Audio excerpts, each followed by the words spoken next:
तो Indian society के बारे में यदि हम बात करते हैं, यानी कि भारतीय समाज के बारे में बात करते हैं, तो एक जीएस पेपर वन से जुड़ा हुआ है, जीएस पेपर वन से जुड़ा हुआ है, यानी कि यूपीएससी के जीएस पेपर वन से और पीसीएस के जीएस पेपर वन से जुड़ा हुआ है। इस बात को आप लोग ध्यान रखिएगा। इसके पहले वाली क्लास में हमने देखा था पुरुषार्थ के 4 नियम के बारे में हमने देखा था। पुरुषार्थ के 4 नियम के बारे में हमने देखा था, जिसमें हमने देखा था धर्म, अर्थ, काम, मोक्ष के बारे में हमने अच्छे से देखा था। आज हम जानेंगे कि धर्म की वर्तमान स्थिति क्या है और धर्म किसे कहा जाता है। आज हम इसके बारे में अच्छे से समझेंगे। जैसा कि बात करते हैं धर्म की वर्तमान स्थिति के बारे में बात करते हैं, तो वर्तमान भारतीय समाज में देखा जाए, कहा जा रहा है कि वर्तमान रूप में अगर देखा जाए तो भारतीय समाज में भौतिक लक्ष्यों के महत्व के बढ़ जाने की वजह से क्या हुआ है, निश्चित तौर पर इसकी महत्ता कम होती दिखाई दी है।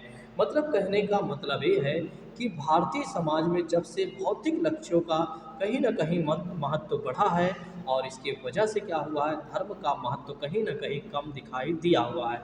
लेकिन फिर भी अगर देखा जाए तो अचेतन मन में आज भी ये चीज़ें कहीं न कहीं विद्यमान है। तो धर्म के बारे में अगर देखा जाए तो अचेतन मन के रूप में अगर देखा जाए तो आज भी यह हमें विद्यमान दिखाई देता है। लेकिन नेक्स्ट बात करते हैं, कहा जा रहा है कि अगर देखा जाए नगरों की अपेक्षा अगर देखा जाए तो गांव में इसका प्रभाव आज भी बहुत अच्छे से देखने को मिल सकता है। मतलब धर्म का महत्व अगर देखा जाए तो गांव में ज़्यादा आज भी देखने को मिलेगा, नगरों में यानी कि शहरों में उतना ज़्यादा इसका प्रभाव देखने को हमें नहीं मिलेगा। बिल्कुल ये सत्य बात है। अगर आप गांव में चले जाते हैं तो वहाँ पर कहीं ना कहीं धर्म का ज़्यादा महत्व है आज भी, और नगरों में अगर देखा जाए तो उतना ज़्यादा महत्व नहीं है। क्यों नहीं है, एक बार आप लोग कमेंट करके आप लोग हमें बताइएगा कि नगरों में ज़्यादा धर्म का महत्व क्यों नहीं है और गाँव में धर्म का महत्व ज़्यादा क्यों है, ये आप बताइएगा। ठीक है, दोनों के डिफरेंस करके अगर आप बताना चाहें तो आप कमेंट बॉक्स में लिखिएगा। एक बार मैं भी देखूंगा कि वाकई में आपकी क्या समझ है। जैसा कि बात करती हैं धर्म का मतलब क्या हो जाता है, तो धर्म का अगर देखा जाए तो मतलब यानी कि कहने का मतलब ये है कि धर्म शब्द का प्रयोग 2 संदर्भों में किया जाता है। एक तो पहला संदर्भ ये हो जाता है कि धर्म का अर्थ ये हो जाता है कि हमें अपने नैतिक दायित्वों का पालन करना चाहिए, तो उसको क्या हो जाता है, पहला धर्म का मतलब हो जाता है। तो पहले धर्म का मतलब क्या हो जाता है, यानी कि अगर देखा जाए तो जब हम नैतिक दायित्वों का पालन करते हैं या नैतिक दायित्वों का हमें पालन करना चाहिए, तो उसका क्या मतलब हो जाता है, धर्म हो जाता है। मतलब हमें ऐसा करना चाहिए, तो ये भी धर्म का मतलब होता है। इस बात को ध्यान रखिएगा। दूसरी बात करते हैं, धर्म जो होता है नैतिकता का महत्व नहीं है। देखिए दूसरी बात में कही गई है, कहा गया है तो कि धर्म जो है नैतिकता का नहीं बल्कि मजहब या संप्रदाय का समानार्थी भी हो सकता है। जैसे कि बात करती है भाई आप किस धर्म से हो, ठीक है, तो यहाँ पर ये कहने का मतलब है। तो पहले वाले वाक्य में कहा गया है, धर्म का मतलब कहा गया है कि अपने नैतिक दायित्वों का पालन करना ही हमारा धर्म होता है या उसे ही धर्म कहा जाता है। दूसरे वाले वाक्य में कहा गया है कि धर्म का मतलब ये हो जाता है कि धर्म का मतलब नैतिकता नहीं बल्कि मजहब या संप्रदाय हो जाता है। नेक्स्ट बात करते हैं, धर्म की प्रधानता जो है भारतीय समाज की महत्वपूर्ण विशेषता रही है। तो इस बात को आप लोग ध्यान रखिएगा कि धर्म की जो प्रधानता है वो है आज भारतीय समाज की एक महत्वपूर्ण विशेषता बनी हुई है, जो कि सदियों से ये चीज़ें बनी रही हैं। ठीक है, तो इस बात को आप जरूर ध्यान रखिएगा कि धर्म की जो प्रधानता है वो भारतीय समाज की एक महत्वपूर्ण विशेषता रही है। नेक्स्ट बात करते हैं कि हिंदू धर्म सामाजिक संगठनों का केंद्रीय आधार माना जाता है। तो देखा जाए तो हिंदू धर्म जो है, सॉरी, हाँ बिल्कुल, हिंदू धर्म जो है वो सामाजिक संगठनों का एक केंद्रीय आधार माना जाता है।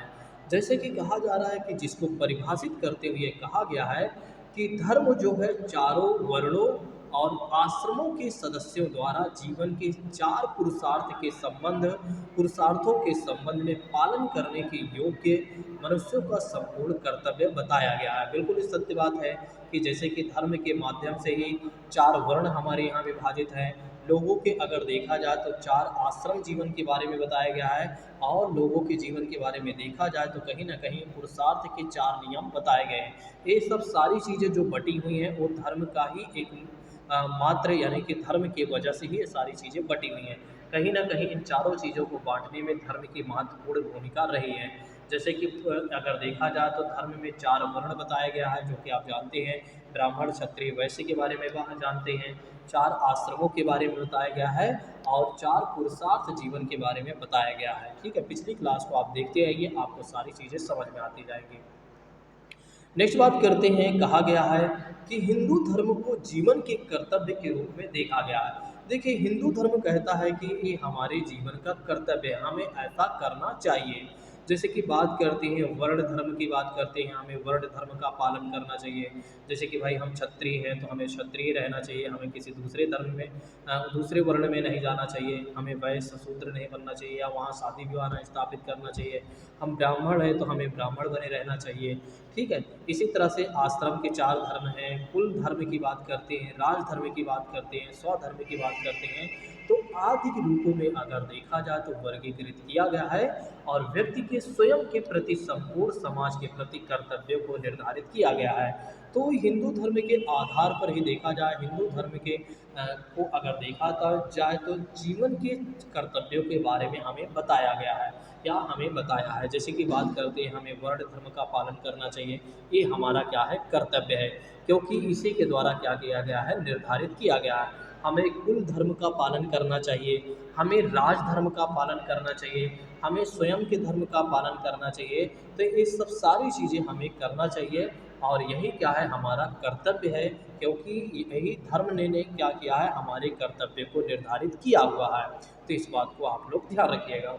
इस प्रकार अगर देखा जाए तो भारत का जो धर्म है संकुचित धर्म नहीं है, मतलब कोई छोटा धर्म नहीं है, कोई एक तरीके से संकुचित माइंड का नहीं है। भारत का जो धर्म है मानवतावादी धर्म है। भारत में क्या है, मानवतावादी धर्म है, यानी कि भारत का जो धर्म है वो है मानवतावादी धर्म है, जहाँ पर कहा गया है सभी जीवों के प्रति दया और करुणा भाव रखने की बात करता है। तो जैसे कि बात करते हैं कि जो भारत का धर्म है वो कोई संकुचित धर्म नहीं है, बल्कि मानवतावादी धर्म है, जहाँ पर कहा गया है सभी जीवों के प्रति दया करने की बात करता है भारत का धर्म, और एक तरीके से कल्याण की भावना की बात करता है। मतलब लोगों का कल्याण हो और जीवों के प्रति मनुष्य को क्या रखना चाहिए, दया रखना चाहिए। मतलब किसी भी पशु पक्षी प्राणी को कहीं पर भी क्षति नहीं होनी चाहिए। ये हमारा धर्म हमें सिखाता है, ये हमारा धर्म हमें सिखाता है कि एक मानव होने के नाते आपका कर्तव्य बनता है कि आप क्या करें, सभी जीवों के प्रति दया रखें, यानी कि सभी जीवों पर आप दया बरसाएं या सभी जीवों के प्रति आप दया रखें। किसी भी पशु पक्षी प्राणी को आपकी तरफ से कोई हानि नहीं होनी चाहिए, यानी कि आप उन्हें क्षति नहीं पहुंचाएं। और आपके अंदर क्या होना चाहिए, कल्याण की भावना होना चाहिए, मतलब जन कल्याण की भावना चाहिए, लोगों का कल्याण होना चाहिए आपके माध्यम से। ठीक है, क्योंकि आप एक मानव हैं और मानव होने के नाते आपका इतना धर्म बनता है। ये कौन ऐसा कह रहा है, ये हमारा धर्म कह रहा है, भारत का धर्म कह रहा है कि एक व्यक्ति को क्या करना चाहिए। यही कारण है कि भारतीय समाज संस्कृति के विभिन्न अंगों पर धर्म की स्पष्ट छाप दिखाई देती है। तो इसी वजह से अगर देखा जाए तो भारतीय समाज यानी Indian culture, Indian society and culture के डिफरेंस अगर देखा जाए तो अंगों पर स्पष्ट रूप से हमें छाप दिखाई देती है। नेक्स्ट बात करते हैं, इसे निम्न बिंदुओं के माध्यम से आप समझ सकते हैं। यहाँ पर कहा जा रहा है कि इसे निम्न बिंदुओं के माध्यम से समझा जा सकता है या स्पष्ट किया गया है या किया जा सकता है। जैसे कि बात करते हैं, उत्सव और पर्व सामाजिक जीवन के महत्वपूर्ण अंग माने जाते हैं। ठीक है, तो जैसे कि आप देखते हैं जो हमारे यहाँ कोई उत्सव होता है या कोई त्यौहार होता है तो हमारे सामाजिक जीवन का एक महत्वपूर्ण अंग माना जाता है। व्यक्ति की शारीरिक, मानसिक, बौद्धिक शुद्धि या सुधार के लिए किए जाने वाले अनुष्ठानों को ही क्या कहा जाता है, संस्कार कहा जाता है। ठीक है, तो इस बात को ध्यान रखिएगा, संस्कार किसे कहा जाता है, किसे कहा जाता है। एक बार आइए फिर से समझ लेते हैं, आइए समझ लेते हैं एक बार फिर से। व्यक्ति की शारीरिक, मानसिक तथा बौद्धिक शुद्धि या सुधार के लिए जो किए जाते हैं, अनुष्ठान वगैरह किए जाते हैं, उन्हें ही हम क्या कहते हैं, संस्कार कहते हैं। और जिसके माध्यम से एक व्यक्ति समाज का पूर्ण और विकसित सदस्य बन जाता है। तो एक व्यक्ति समाज का पूर्ण और एक तरीके से विकसित सदस्य कैसे बनता है, जब उसके अंदर संस्कार आ जाते हैं, जब उसका शारीरिक विकास होता है, जब उसका मानसिक विकास होता है, जब उसका बौद्धिक विकास होता है। और उससे देखिए, इसको ऐसे समझ लीजिए थोड़ा से, तो फिर और अच्छे समझ में आ जाएगा। देखिए, जैसे क्या होता है, जब किसी बच्चे का जन्म होता है तो वो ना तो सामाजिक प्राणी होता है, ना ही असामाजिक होता है, मतलब कुल मिलाकर वो सामाजिक कह सकते हैं। ठीक है। देखिए, उसे समाज के बारे में नहीं पता होता है। देखिए, जब किसी बालक का जन्म होता है, तो जब किसी बालक का जन्म होता है तो उसका जो मस्तिष्क होता है या उसका जो दिमाग होता है, बिल्कुल कोरे कागज़ के समान होता है। कैसे होता है? कोरे कागज़ के समान होता है। जैसे जैसे उसका संपर्क परिवार के लोगों से बढ़ता है, जैसे जैसे परिवार के सदस्यों से उसका संपर्क बढ़ता है, जैसे जैसे समाज के अन्य लोगों से उसका संपर्क बढ़ता है, जैसे जैसे क्या होता है, स्कूल के लोगों से संपर्क बढ़ता है, जैसे जैसे कुल मिलाकर उसका संपर्क बढ़ते जाता है, वैसे वैसे उसका क्या होता है, शारीरिक विकास तो मान लीजिए चलता रहता है। ठीक है। और उसका मानसिक विकास, बौद्धिक विकास आदि चीज़ें होती हैं। तो इसीलिए यहाँ पर क्या कहा जा रहा है, सुधार होता है। तो उसी को क्या कहा जाता है, संस्कार कहा जाता है। और जब आप सोचिए कि हम कहते एक तरीके से समाज के एक सदस्य बन गए। एक समय था हमें कुछ नहीं पता था, लेकिन हम धीरे धीरे समाज के नियम को हमें पता चल गया, यानी कि हम समाज के नियम को जान गए। और धीरे धीरे क्या हुआ कि हम समाज के एक सदस्य बन गए। तो एक व्यक्ति समाज का सदस्य तब पूर्ण बन पाता है, जब उसके अंदर क्या हो जाता है, मानसिक और बौद्धिक विकास अच्छे से हो जाता है, यानी कि वो समाज के नियमों को समझने लगता है। नेक्स्ट बात करते हैं, संस्कार भी किसी न किसी रूप से धर्म से ही संबंधित होती है, जो कि हमने बता ही दिया है। तो संस्कार भी कहीं न कहीं वो धर्म से किसी न किसी रूप में धर्म से ही संबंधित होता है या होती है। नेक्स्ट बात करते हैं, भारत में बच्चे के जीवन में शिक्षा का आरंभ भी धार्मिक आधार पर ही होता है। बिल्कुल सत्य बात है कि भारत में अगर देखा जाए तो जीवन में शिक्षा का जो आरंभ होता है धार्मिक आधार पर होता है। इसको समझिएगा, यहाँ क्या कहा जा रहा है। देखिए, यहाँ कहने का मतलब ये है, जैसे आप समझिएगा, अगर कोई किसी बच्चे का जन्म हुआ है मुस्लिम परिवार में, तो जल्दी ये समझ में आ जाएगा, इसलिए मैं एग्जाम्पल को ले रहा हूँ। जब मान लीजिए किसी बच्चे का जन्म हुआ है मुस्लिम परिवार में, तो क्या होता है कि बच्चा जब अपनी शिक्षा का आरंभ करता है, या बच्चे का जब माता पिता के द्वारा शिक्षा आरंभ की जाती है, तो मदरसे से आरंभ की जाती है। और मदरसे किस लिए स्थापित किए जाते हैं, तो कहीं ना कहीं वहाँ धार्मिक शिक्षा दी जाती है। ठीक है। तो इसीलिए यहाँ पर कहा जा रहा है कि भारत में बच्चे के जीवन में शिक्षा का आरंभ भी धार्मिक आधार पर ही होता है। उसी तरह हिंदू धर्म में भी है। भारत में व्यक्ति का पारिवारिक जीवन भी धर्म पर आधारित होता है। बिल्कुल सही बात है कि अगर देखा जाए तो हमारा पारिवारिक जीवन भी धर्म के आधार पर ही होता है। जैसे हम हिंदू धर्म से होते हैं तो हमें क्या करना है, क्या नहीं करना है, हमें ये पता हो जाता है।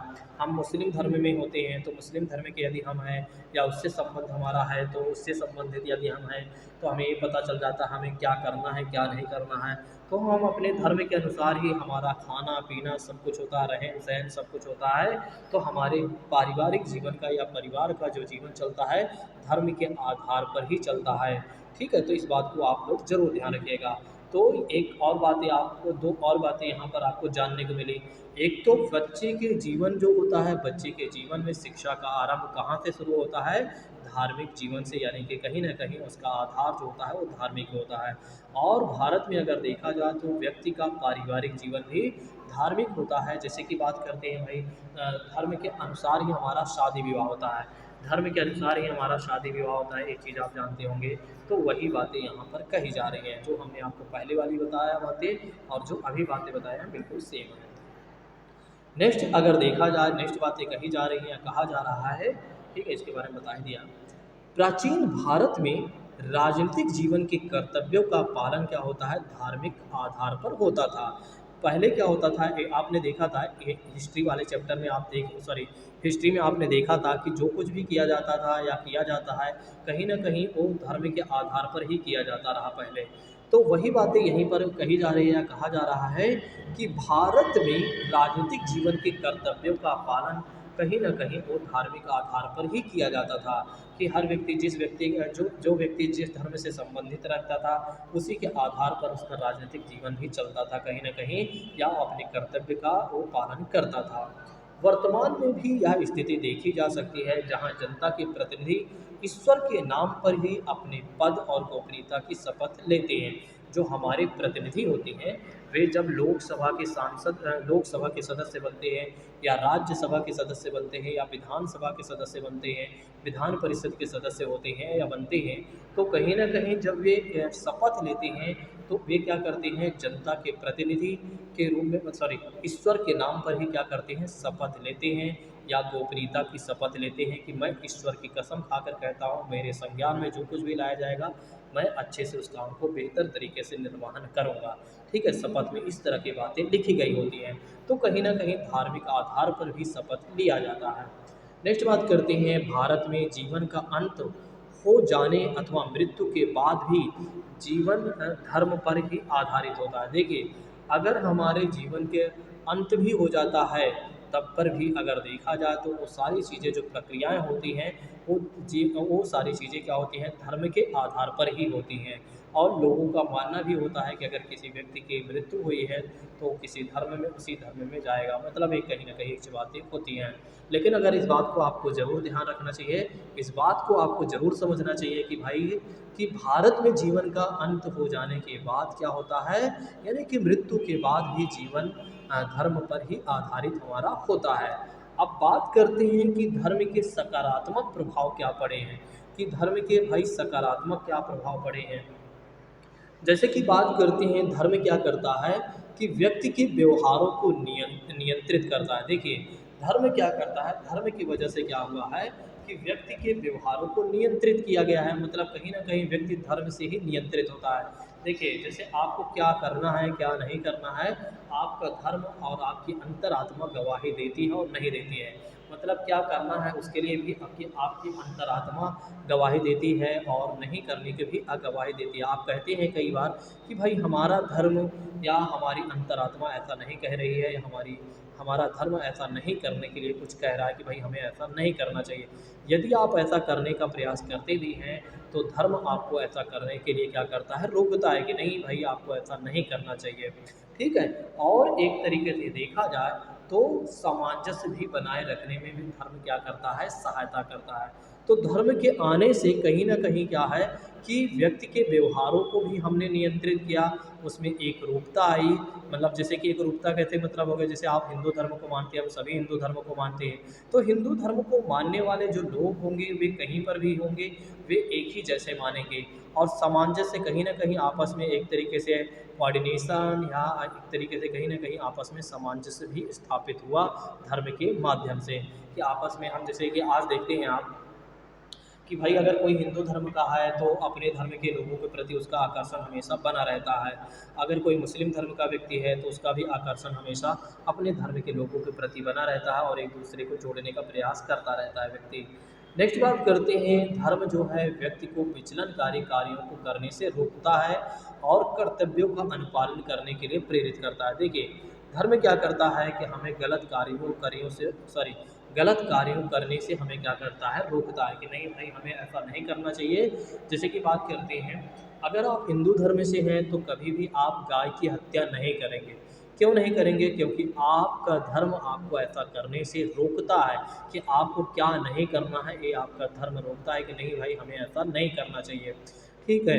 दूसरी बात करते हैं, कर्तव्यों का अनुपालन करने के लिए प्रेरित करता है। आपका धर्म आपको कहता है कि आपको ऐसा करना चाहिए। ठीक है। जैसे अभी आपने देखा था कि नैतिकता का पालन हमें करना चाहिए, हमारा दायित्व है। ठीक है, अभी हमने आपको ऊपर बताया था ना, तो यानी कि हमें ऐसा करना चाहिए, धर्म हमें ये सारी चीज़ें सिखाता है। नेक्स्ट बात करते हैं कि धर्म क्या है, व्यक्ति को नैतिकता के प्रति अग्रसर करता है। देखिए, हमेशा और हमेशा क्या करता है धर्म व्यक्ति को नैतिकता यानी कि नैतिक बने के रहने के लिए हमेशा क्या करता है अग्रसर करता है कि भाई आपको ऐसा करना चाहिए। मतलब आपको क्या करना चाहिए दूसरों का अच्छे से सम्मान करना चाहिए, ये आपकी नैतिकता है।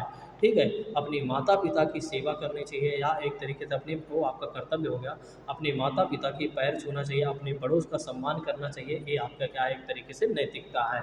व्यक्तिगत तनाव को कम करने में कहीं कहीं न कहीं धर्म हमारी क्या करता है सहायता करता है, और सामाजिक संतुलन स्थापित करने में भी धर्म हमारी सहायता करता है।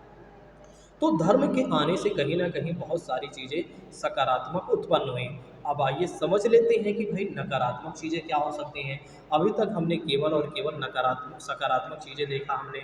जैसे कि बात करते हैं धर्म के आने से क्या हुआ है कि हमारे यानी कि व्यक्ति के व्यवहारों को नियंत्रित किया गया या एकरूपता आई और सामंजस्य स्थापित करने में हमें सहायता मिली धर्म के रहने से। और कहीं न कहीं हमें विचलनकारी कार्यों से रोकने में धर्म हमारी मदद किया है, और कहीं न कहीं हमें धर्म ऐसा ना करने के लिए रोकता है, मतलब गलत कार्य करने के लिए हमें रोकता है कि हमें ऐसा नहीं करना चाहिए। हमारे कर्तव्य का पालन करने के लिए हमें क्या करता है प्रेरित करता है। हमारे नैतिकता के प्रति यानी कि हमें नैतिक बनाए रखने में हमें एक तरीके से प्रेरित करता है या हमें उसकी ओर अग्रसर करता है, हमारे तनाव को कम करता है और सामाजिक संतुलन स्थापित करने में भी महत्वपूर्ण भूमिका निभाता है धर्म।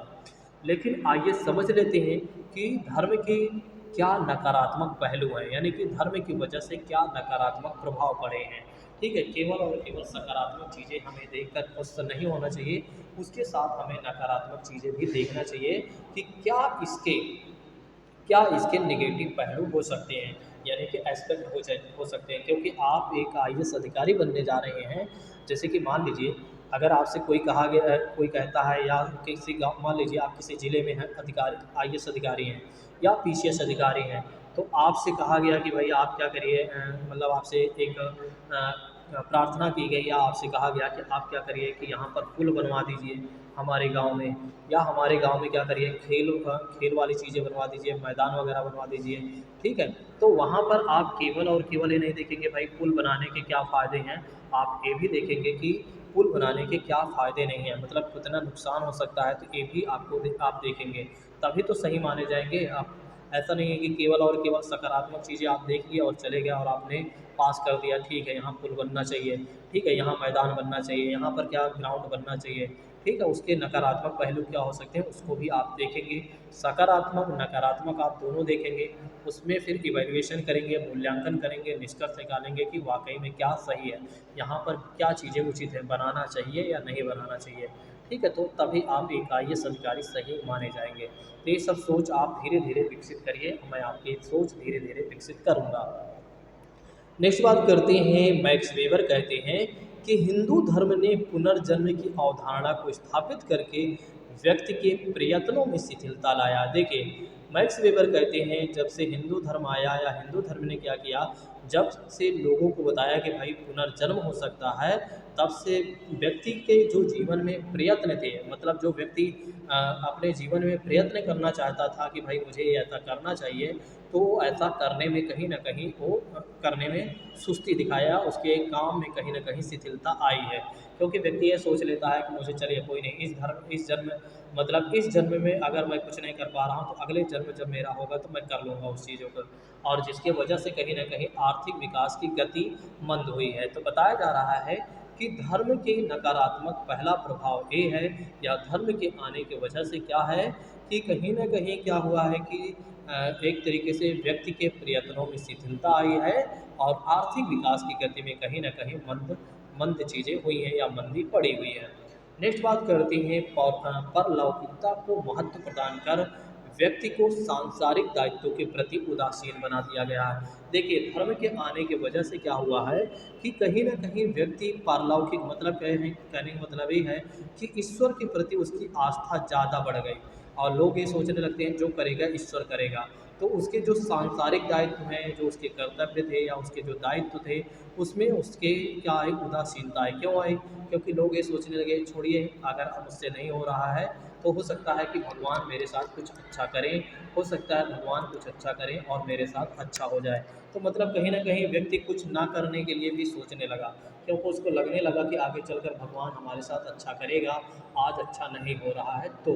तो ये इसके वजह से कहीं न कहीं बताया जा रहा है, इसकी वजह से कहीं न कहीं ये बातें बताई जा रही हैं, बताया जा रहा है कि भाई धर्म के आने की वजह से व्यक्ति को सांसारिक दायित्व के प्रति कहीं न कहीं उदासीन बनाया गया है या बना है, और जिससे समाज में जो गतिशीलता थी उसमें गतिहीनता की स्थिति उत्पन्न हुई है। मतलब जैसे समाज जिस गति से तेज़ी से आगे बढ़ रहा था, कहीं न कहीं समाज थोड़ा सा डिक्रीज़ यहाँ पर दिखाई दे रहा है। मतलब उसकी गति में कहीं न कहीं धीमापन दिखाई दे रहा है, मतलब उसके परिवर्तन में कहीं न कहीं कमी दिखाई दे रही है। तो धर्म के आने की वजह से ये सारी चीज़ें देखने को मिल रही हैं, नेगेटिव पहलू हैं। नेक्स्ट बात करते हैं एक भारत जैसे बहुलक समाज में इसने सांप्रदायिक तनाव एवं संघर्षों को उत्पन्न किया है। देखिए, जैसे कि बात करते हैं कि भारत जैसे बहुलक समाज, मतलब भारत में क्या है, बहुत सारे समाज हैं और इसकी वजह से कहीं न कहीं सांप्रदायिक तनाव भी आए हैं या कहीं न कहीं संघर्ष भी उत्पन्न हुए हैं। किसकी वजह से? धर्म की वजह से। जैसे एग्जाम्पल में अगर देखा जाए तो हिंदू और मुस्लिम का संघर्ष हमेशा बना रहता है। वर्तमान में भी अगर आप देखेंगे तो वर्तमान में भी आपको ये चीज़ें देखने को मिलेंगी। तो धर्म की वजह से कहीं न कहीं ये सारी चीज़ें हमें देखने को मिल रही हैं कि भाई धर्म के आने की वजह से क्या है, सांप्रदायिक तनाव और संघर्ष बना हुआ है या कहीं न कहीं इसकी वजह से उत्पन्न हुआ है। चलिए अब बात कर लेते हैं कि भाई धर्म का वर्तमान संदर्भ में क्या प्रासंगिकता है या क्या चीज़ें हुई हैं, आइए समझते हैं। ठीक है, तो हमने धर्म के बारे में देख लिया, इसके सकारात्मक पहलू क्या हैं और नकारात्मक पहलू क्या हैं। इस बात को एक बार आप लोग फिर से देख लीजिएगा या एक बार अच्छे से रिवीजन कर लीजिएगा, वैसे हमने अच्छे से देख लिया। अब बात कर लेते हैं कि धर्म को वर्तमान संदर्भ में देख लेते हैं कि वर्तमान संदर्भ में धर्म का क्या महत्व है या क्या उसकी प्रासंगिकता है, क्या उसमें कमी आई है, क्या चीज़ें बढ़ोतरी हुई हैं। तो जैसा कि बात करते हैं कि वर्तमान भारतीय समाज में विज्ञान एवं तार्किक दृष्टि के विकास के कारण क्या हुआ, शैक्षिक, राजनैतिक, आर्थिक, प्राकृतिक आदि क्षेत्रों में धर्म के प्रभाव में कमी आई है। बिल्कुल सही बात है। जैसे पहले लोग क्या करते थे, लोग ये बताते थे कि भाई भगवान अगर कहीं है तो ऊपर अगर आप चले जाइए। देखिए, पहले जब लोग मानव से, जैसे कि जो लोग धर्म के बारे में बताते थे कि धर्म ऐसा है, ठीक है, भगवान जी ने ऐसा कहा है, तो लोग जब लोगों से पूछा जाता था कि भगवान कहाँ पर है, आप हमें ये बता दीजिए, हमें भगवान से मिलना है। तो फिर क्या हुआ, विज्ञान ने क्या किया, लोगों ने कहा कि एक तरीके से भगवान आपको मिलेंगे ऊपर, अगर आप आकाश में चले जाते हैं तो आपको भगवान देखने को वहाँ मिलेंगे। तो लोगों ने क्या किया, विज्ञान की मदद से आकाश में जाकर देखा। फिर लोगों ने कहा इस ग्रह पे नहीं, उस ग्रह पर आपको देखने को मिलेंगे। तो फिर आपने देखा कि विज्ञान ने क्या किया, दूसरे ग्रह को भी खोज कर ली। ऐसे 8 ग्रह की वैज्ञानिकों ने क्या किया, खोज कर लिया, विज्ञान ने खोज कर लिया, और जिसकी वजह से लोगों को भगवान नहीं मिले। तो कहीं न कहीं क्या हुआ, धर्म का जो प्रभाव था उसमें कमी देखने को मिली है, और लोग तार्किक दृष्टि से थोड़ा से लोगों में मतलब रीजनिंग थिंकिंग आ गई, यानी कि लॉजिकल थिंकिंग आ गई। अब लॉजिकल थिंकिंग ये आ गई भाई, देखिए, जैसे कोई कहता है कि भगवान सारा काम करेगा, ठीक है, ये लोगों का मानना था। ठीक है, यहाँ पर आप मुझे कुछ नहीं कहेंगे, वरना बाद में कमेंट वमेंट करें। ठीक है, तो ये जो लोगों की सोच थी वो मैं आपको बता रहा हूँ, या जो चीज़ें हैं सही वास्तविकता के बारे में बता रहा हूँ। नहीं तो बहुत सारे लोग होते हैं जो भाई धर्म को अंध तरीके से, मतलब अंधा मानते हैं धर्म को, उसमें उनके अंदर कुछ भी तर्क करने की शक्ति नहीं होती है। तो इसकी वजह से क्या होता है कि वे दूसरों को कुछ भी कहने के लिए आज़ाद होते हैं, मतलब कुछ भी कह देते हैं वे बिना सोचे समझे, जबकि उन्हें ऐसा नहीं करना चाहिए। सबसे पहले चीज़ों को समझना चाहिए कि सामने वाले व्यक्ति का कहने का क्या तात्पर्य है, क्या समझाने का तात्पर्य है, क्या वाकई में चीज़ें सही हैं या नहीं। ठीक है, जब तक ये सारी बातें आप ना कह लें, समझ लें, तब तक आप ऐसे कमेंट ना करें। तो जैसे कि बात करते हैं, यहाँ पर कहा गया है कि एक तरीके से विज्ञान और लॉजिकल अप्रोच की वजह से कहीं न कहीं अगर देखा जाए तो धर्म के प्रभाव में कमी आई है। जैसे कि मैंने आपको बताया, जब जैसे लोगों ने कहा कि भाई हमें क्या करना चाहिए, जैसे भगवान सब कुछ करता है। देखिए, जैसे लोगों ने कहा कि भगवान सब कुछ करता है, जो भी करता है वो भगवान करता है। मतलब अगर कोई बीमार हो रहा है तो भगवान करता है, ये लोगों का मानना था। फिर अगर आपको भोजन मिल रहा है तो लोग क्या कर रहे हैं, मतलब अगर आपको भोजन मिल रहा है तो भगवान दे रहा है, तो लोगों ने कहा ठीक है हम कुछ नहीं करेंगे, भगवान देखते हैं कहाँ से दे देगा। तो फिर क्या हुआ, लोगों ने कई बार कुछ नहीं किया और उन्होंने देखा कि भगवान उनको कुछ नहीं मिला, खाने तक की चीज़ें नहीं मिल पाई। तब कहीं न कहीं लोगों में ये बातें समझ में आ गई या लोगों को बात समझ में आने लगी कि एक तरीके से ऐसी बातें अगर हैं धर्म का अगर हम ऐसे आधार लेकर सारी चीज़ें कुछ नहीं करते हैं, अपने कर्तव्य को नहीं करते हैं, तो कहीं न कहीं हम पीछे हो सकते हैं। तो इसकी वजह से क्या हुआ कि कहीं न कहीं धर्म के प्रभाव में कमी आई है। लेकिन बात करते हैं, लेकिन विश्वास, आस्था की एक व्यवस्था के रूप में आज भी अपनी महत्व बनाए रखा हुआ है धर्म। बिल्कुल अगर देखा जाए तो आज भी लोगों में उतनी ही विश्वास है, आज भी लोगों में उतनी ही आस्था है धर्म को लेकर। तो इसकी वजह से कहीं न कहीं इसका महत्व हमेशा और हमेशा के लिए अभी भी बनी हुई है और आगे भी हो सकता है बनी रहे या बना रहे। ठीक है, बिल्कुल बना रहेगा, उतना ज़्यादा कम नहीं होगा जितना आप अब सोच रहे हों। नेक्स्ट बात करते हैं, कहा जा रहा है कि कर्तव्य एवं कर्म के मामले में भले ही आज धर्म का महत्व भले ही कम हुआ है, परंतु आज भी अचेतन रूप में अगर देखा जाए तो नैतिकता के आधार पर भारतीय जनमानस पर इसका प्रभाव आज भी कायम है। बिल्कुल सत्य बात है। भले ही अगर देखा जाए तो कर्तव्य और कर्म के मामले में भले ही धर्म का महत्व आज कम हुआ है, लेकिन आज भी अगर देखा जाए नैतिकता के आधार पर अगर देखा जाए या अचेतन मन के रूप में देखा जाए तो कहीं न कहीं आज भी भारतीय लोगों में इसका प्रभाव आज भी कायम है। आज भी लोग धर्म को मानते हैं और अच्छे से मानते हैं। चलिए नेक्स्ट बात करते हैं, कर्म एवं पुनर्जन्म का सिद्धांत क्या होता है। आइए समझ लेते हैं कि कर्म एवं पुनर्जन्म का क्या सिद्धांत होता है। जैसा कि बात करते हैं कि धर्म और पुनर्जन्म का सिद्धांत हिंदू सामाजिक संगठनों का या हिंदू सामाजिक संगठन का प्रमुख आधार रहा है। तो कर्म और पुनर्जन्म का सिद्धांत बता रहा है कि जो हिंदू सामाजिक संगठनों का आधार ये हमेशा से बना रहा है। इस सिद्धांत पर आधारित है कि कर्म केवल भौतिक क्रिया नहीं है। बिल्कुल सत्य बात है कि कर्म केवल, जैसे कि आप कुछ कर रहे हैं तो वो केवल और केवल जैसे कि मान लीजिए आप बैट बॉल खेल रहे हैं या आप क्या कर रहे हैं, काम कर रहे हैं, नौकरी कर रहे हैं, कोई प्रोडक्ट बना रहे हैं, तो केवल और केवल एक तरीके से देखा जाए तो कर्म केवल भौतिक प्रक्रिया नहीं है, फिजिकल एक्टिविटीज़ नहीं है, बल्कि इसके अंतर्गत मानसिक और आध्यात्मिक भावनात्मक सभी क्रियाएं शामिल हैं। मतलब अगर मानसिक रूप से आप कुछ काम करते हैं, जैसे आप कंप्यूटर चलाते हैं या आप कोई चीज़ें सोचते हैं, या आध्यात्मिक रूप से आप भगवान को मानते हैं, या भावनात्मक रूप से कुछ करते हैं, ठीक है, भावनाओं से यदि आप जुड़ते हैं या कुछ एक्टिविटीज़ करते हैं अपने दिमाग में, तो ये भी क्या है, कर्म है। तो ध्यान रखिएगा, कर्म और पुनर्जन्म का सिद्धांत क्या कहता है कि हिंदू सामाजिक संगठन का प्रमुख आधार है या आधार रहा है। कौन कह रहा है? कर्म और पुनर्जन्म का सिद्धांत कह रहा है, जो इस सिद्धांत पर आधारित है कि कर्म केवल और केवल भौतिक क्रिया नहीं है। ध्यान रखिएगा, धर्म केवल और केवल भौतिक क्रिया नहीं है। अगर आपसे कोई कहता है कि भाई अगर हम फिजिकल एक्टिविटीज़ करते हैं तो क्या केवल वही कर्म है? नहीं, आप उससे बोलिए जो अपने माइंड से आप कुछ करते हैं, ठीक है, या आध्यात्मिक रूप से आप कुछ करते हैं या भावनात्मक रूप से जो एक्टिविटीज़ करते हैं, वो भी आपका कर्म है, वो भी आपका कर्म है। इस सिद्धांत में आत्मा अमर माना जाता है। इस सिद्धांत में कहा गया है कि जो आत्मा है वो अमर है और उसका पुनर्जन्म होता है, जिसका संबंध कर्म फल से होता है। मतलब कहने का मतलब ये है कि आपकी जो आत्मा है वो हमेशा रहेगी। आपका जैसा कर्म होगा वैसा आपका जन्म होगा, यानी कि आपकी मृत्यु हो जाती है तो दोबारा आपका जन्म होगा, कर्म के अनुसार आपको फल मिलेगा।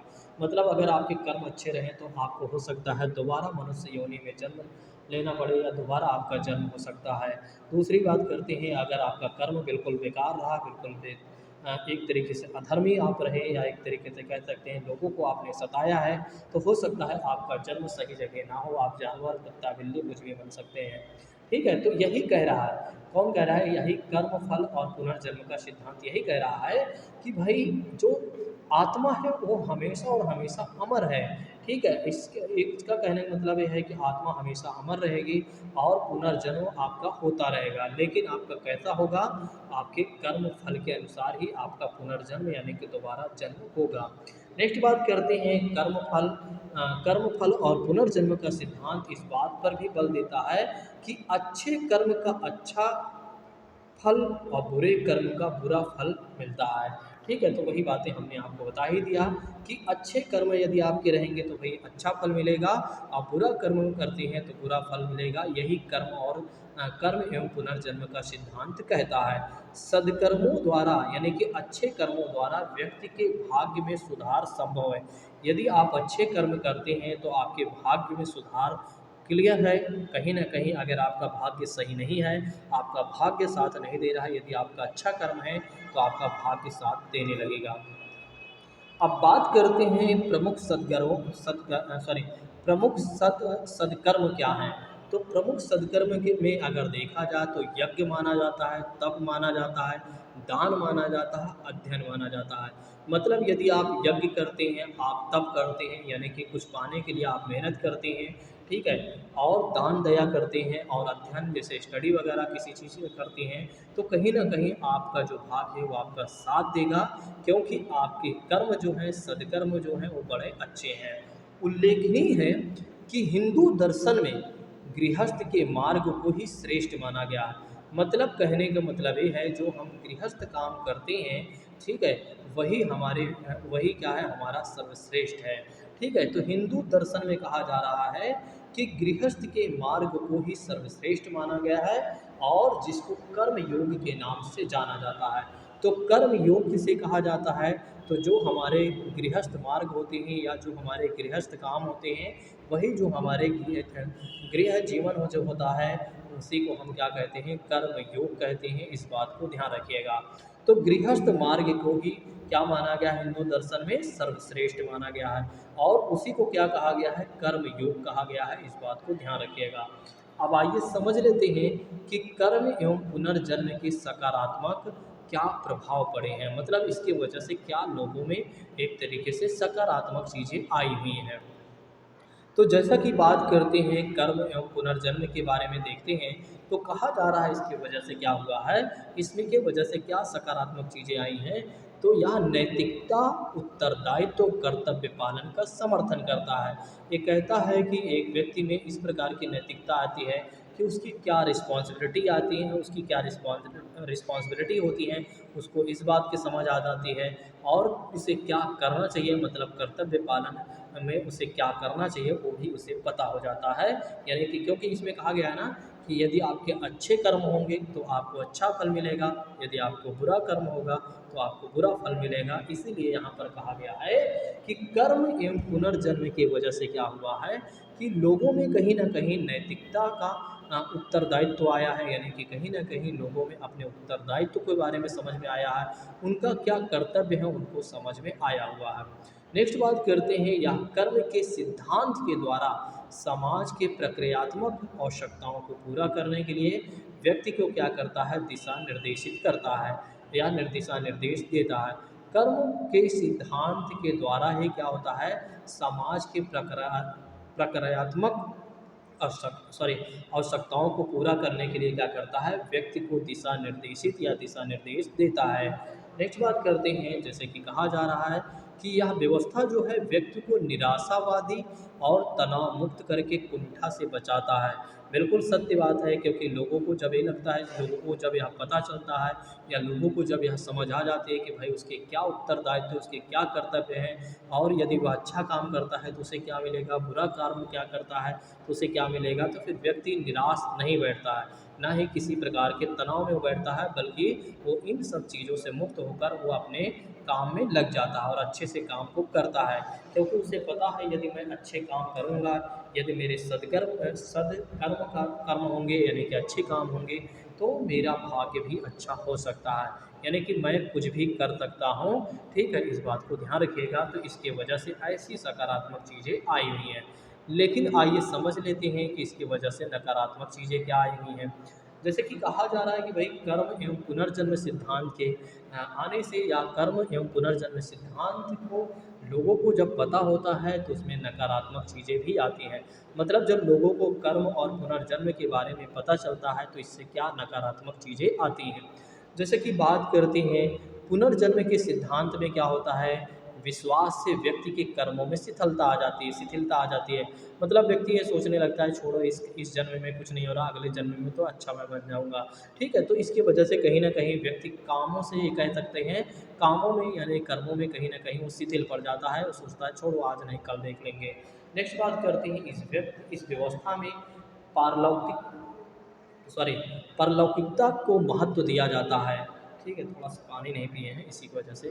तो नेक्स्ट बात करते हैं इस व्यवस्था में परलौकिकता को महत्व दिया जाता है और नतीजतन व्यक्ति इहलौकिक दायित्व के प्रति उदासीन हो जाता है। बिल्कुल, यहाँ पर क्या है कि ज़्यादातर एक तरीके से भगवान को मतलब कहने का मतलब ये है कि कहीं न कहीं एक तरीके से आध्यात्मिक चीज़ों को ज़्यादा महत्व दिया गया है कि मतलब एक तरीके से आपके जीवन में इस तरह की चीज़ें हो सकती हैं, तो जिसकी वजह से जिसकी वजह से व्यक्ति में कहीं न कहीं उदासीनता देखने को मिलती है।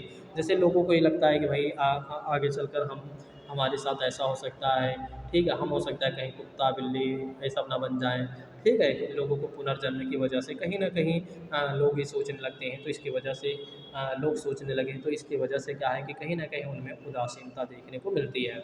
व्यक्ति के जीवन को व्यवस्थित एवं संगठित करने वाली प्रचलित भारतीय व्यवस्थाएं विवाह एवं संयुक्त परिवार के बारे में ये यहाँ तक आपके नकारात्मक चीज़ें देखने को मिली हुई हैं। तो नकारात्मक चीज़ें भी आपने देख लिया कि कर्म एवं पुनर्जन्म के सिद्धांत के वजह से जब लोगों को पता चला तो क्या नकारात्मक चीज़ें आई हुई हैं। अब आइए समझ लेते हैं कि व्यक्ति के जीवन को व्यवस्थित एवं संगठित करने वाली प्रचलित भारतीय व्यवस्थाएं विवाह एवं संयुक्त परिवार क्या है। ठीक है, विवाह के माध्यम से कैसे एक तरीके से भारतीय समाज या कह सकते हैं भारतीय व्यवस्थाएं अच्छी हुई हैं और संयुक्त परिवार से कैसे एक तरीके से सारा कुछ व्यवस्थित या व्यक्ति के जीवन कैसे व्यवस्थित और संगठित हुआ है। जैसे कि बात करते हैं पुरुषार्थ व्यवस्था की बात करते हैं, मैंने आपको बताया है पुरुषार्थ के 4 नियम हैं। एक तो धर्म है, दूसरी बात करते हैं अर्थ की बात करते हैं और तीसरी बात करते हैं एक तरीके से काम और चौथी बात करते हैं मोक्ष के बारे में। तो इसके बारे में हमने आपको बता ही दिया है। कर्म एवं पुनर्जन्म की बात करते हैं तो नैतिकता का उत्तरदायित्व और कर्तव्य पालन पर बल दिया जाता है। आश्रम व्यवस्था में ब्रह्मचर्य, गृहस्थ और नेक्स्ट बात कर लेते हैं ब्रह्म गृहस्थ, वानप्रस्थ और संन्यास, संस्कार व्यवस्था और 16 संस्कार, इसके बारे में भी मैंने आपको बता दिया है। चलिए अब बात कर लेते हैं संस्कार व्यवस्था क्या होती है। जैसे कि बात करते हैं संस्कार व्यवस्था में अगर देखा जाए तो भारतीय समाज में संस्कार व्यवस्था की अनोखी पहचान रही है। तो अगर देखा जाए तो भारतीय समाज में संस्कार व्यवस्था की अनोखी यानी कि एक अच्छी पहचान हमेशा से बनी रही हुई है। यह संस्कार का प्रयोग दो अर्थों में यहाँ क्या है, संस्कार का प्रयोग जो है दो अर्थों में किया जाता है। आइए समझते हैं कैसे दो अर्थों में किया जाता है। एक तो पहली बात ये है सॉरी एक मिनट एक तो पहली बात ये है कि नैतिक मूल्यों को बार बार अभ्यास से सद्गुण या आदत बन गए। मतलब कि कहने का मतलब ये है यहाँ कहने का मतलब ये है, एक मिनट दोस्तों,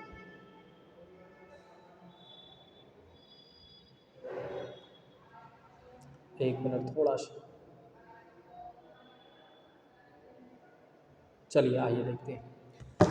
तो जैसे कि बात करते हैं यहाँ पर कहा जा रहा है कि पहली बात ये कही जा रही है, पहली चीज़ ये कही जा रही है कि पहला नैतिक मूल्यों को बार बार अभ्यास है। जब हम नैतिक मूल्यों को बार बार अभ्यास करते हैं तो सद्गुण या आदत बन जाती हैं।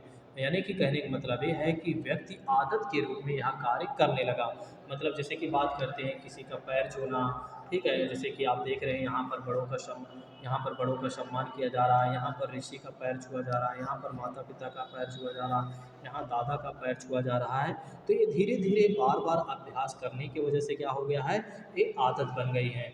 और बिल्कुल सही बात है, आप सोचिए एक बार कि पहले क्या था कि हम जब बच्चे थे तो हमें कुछ भी नहीं पता था और धीरे धीरे हम बड़ों का सम्मान और बड़ों का सम्मान करने के लिए उनका पैर छूने लगे। अब हमसे कोई भी बड़ा मिलता है तो हम उसका पैर छूते हैं, उसको सम्मान देते हैं, उसे प्रणाम करते हैं, ठीक है? तो ये सब सारी चीज़ें हम करते हैं। जैसे कि उदाहरण के तौर पर आप देख भी सकते हैं कि बच्चे द्वारा माता-पिता के पैर छूना, नमस्कार आदि करना हो।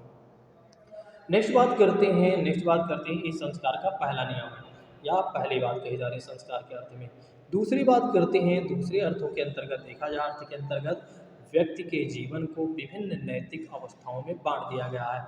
अगर देखा जाए तो दूसरे अर्थों में देखा जाए तो व्यक्ति के जीवन को विभिन्न नैतिक व्यवस्थाओं में बांटा गया है, विभिन्न नैतिक व्यवस्थाओं में बांट दिया गया है।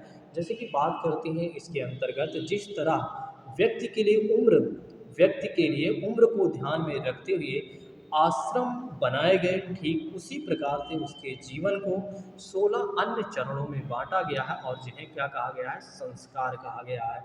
ठीक है, तो 16 अन्य चीज़ें, 16 संस्कार क्या हैं? इसके बारे में हम देखेंगे कल। ठीक है, 16 संस्कार क्या हैं? इसके बारे में हम देखेंगे कल, कि कल की क्लास में हम देखेंगे कि 16 संस्कार क्या हैं। ठीक है, यदि आप सभी लोगों को क्लास बेहतर लगी हो तो एक बार आप लोग कमेंट करके ज़रूर बताइएगा। ठीक, आप लोग लाइक वगैरह नहीं करते हैं, बिल्कुल गलत बात है। शेयर वगैरह भी नहीं करते हैं, भाई कर दिया करें, आप सोचिए बड़ी मेहनत पड़ती है। ठीक है, चलिए आज की क्लास को यहीं पर स्थगित करते हैं। Thank you so much. जय हिंद दोस्तों, टेक केयर ऑल ऑफ।